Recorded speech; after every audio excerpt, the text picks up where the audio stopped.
दोस्तों, समय समय पर दुनिया ने क्रूर शासकों को देखा है जिन्होंने अपनी महत्वाकांक्षा को पूरा करने के लिए अपने ही लोगों की जान ली। कुछ ऐसे शासकों के कारण विश्व युद्ध हो गए तो कुछ शासकों को उनके ही लोगों ने पकड़कर मार दिया। इन क्रूर शासकों के कारण करोड़ों लोगों की जान गई, जिन्हें हम इस वीडियो में देखेंगे। तो वीडियो शुरू करते हैं।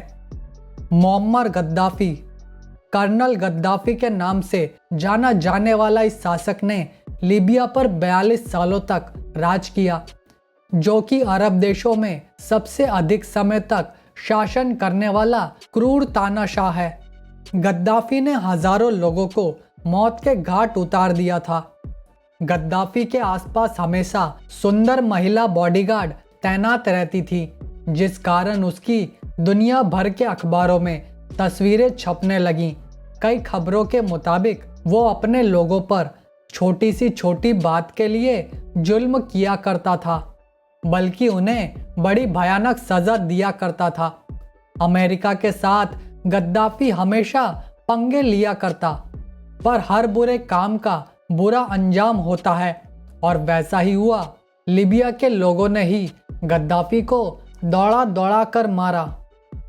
ईदी अमीन, युगांडा का ये सनकी प्रेसिडेंट जिसने अपनी जनता को अपना नौकर समझा। इसने करीबन 8 सालों तक युगांडा पर राज किया और उतने समय में इसने 5 लाख लोगों की जान ली। इसके बारे में कई खौफनाक बातें सामने आई हैं, जैसे कि ये इंसानों का मांस खाया करता था। एक समय उसने आदेश दिया कि जो भी युगांडा के नागरिक नहीं हैं, वो देश छोड़कर चले जाएं, जिस वजह से करीबन 1 लाख लोगों को वहां से भागना पड़ा, जिसमें करीबन 50,000 भारतीय थे। तब इतनी बड़ी संख्या में काम करने वाले लोगों के देश छोड़ने की वजह से युगांडा के हालात बद से बदतर हो चुके थे, पर उसे युगांडा छोड़कर भागना पड़ा जब तंजानिया ने कंपाला पर कब्जा कर लिया था। माओ जेडोंग। माओ जेडोंग, जिसे चीन का सबसे क्रूर तानाशाह माना जाता है, 1958 में उसने देश के किसानों को किसानी छुड़वाकर कारखानों में काम पर लगा दिया, जिससे कुछ समय बाद चीन में अनाज की कमी हो गई और लोग भूखमरी से मरने लगे। तब चीन दाने दाने को मोहताज हो गया। कई हिस्टोरियंस के मुताबिक माओ की इस नीति से करीबन 2 करोड़ लोगों की जान गई। उसकी नीतियों का जो भी विरोध करता, उसका एक ही अंजाम होता, मौत। उसने अपने समय में करीबन 5 लाख लोगों की जान ली, क्योंकि वो उसका विरोध कर रहे थे। Adolf Hitler. जब भी कोई बहुत गुस्सा करता है तो उसे हिटलर की औलाद कहते हैं, तो इसी बात से हम अंदाज़ा लगा सकते हैं कि हिटलर कितना क्रूर था। हिटलर की बात करें तो उसने 1933 में जर्मनी की भागदौड़ संभाली। अब दुनिया देखने वाली थी सबसे क्रूर शासकों में से एक को। हिटलर यहूदियों से नफरत किया करता था। उस समय यहूदी जर्मनी में काफ़ी बड़ी संख्या में रहा करते थे, जो आर्थिक तौर पर समृद्ध समाज बन चुका था, जो बात हिटलर को मंजूर नहीं थी। उसकी वजह से दुनिया द्वितीय विश्व युद्ध में पड़ गई, जिस वजह से करोड़ों लोगों की जान गई। कई हिस्टोरियंस के हिसाब से हिटलर ने करीबन 1 करोड़ यहूदियों की जान ली। अंत में उसने पकड़े जाने के डर से खुद को गोली मार ली थी। Kim Jong family. इस परिवार की क्रूरता की शुरुआत होती है सन 1948 से, जब किम जोंग सुंग नॉर्थ कोरिया के प्रेसिडेंट बने। सुंग किसी को भी अपने खिलाफ बोलते नहीं सुन सकता था।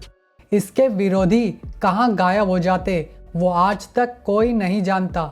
ऐसा कहा जाता है कि सुंग जवान रहने के लिए जवान बच्चों का खून चढ़वाया करता था।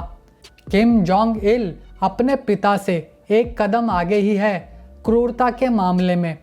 ये नॉर्थ कोरिया का अपने पिता के बाद 1991 में सुप्रीम लीडर बना। इल के सत्ता में आने के बाद नॉर्थ कोरिया की आर्थिक स्थिति काफ़ी खराब हुई, जिससे वहाँ के लोगों के हालात बुरे होते गए। 2002 आते आते इनके रिश्ते अमेरिका से काफ़ी खराब हो चुके थे, जिससे नॉर्थ कोरिया पर कई प्रतिबंध लग चुके थे।